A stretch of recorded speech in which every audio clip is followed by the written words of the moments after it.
จะมาทนเห็นมันถูกทำลายเปรียบเหมือนสิ่งที่ล้ำค่าคือดินแดนที่เฮาอยู่พวกเฮาต้องเสิร์ชสู่รักษาพัฒนา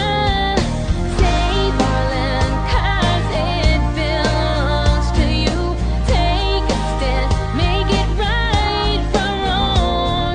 Stop the taking let's start giving Let it be a part of your life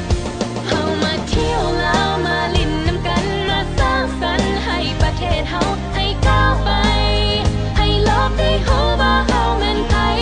แม่น้ำของเสื่อมต่อเฮาไว้ให้หัวใจเฮาเต้นนำกันประเทศลาวคืออัญมณีแห่งแม่น้ำของวัฒนธรรมประเพณีควรรักษา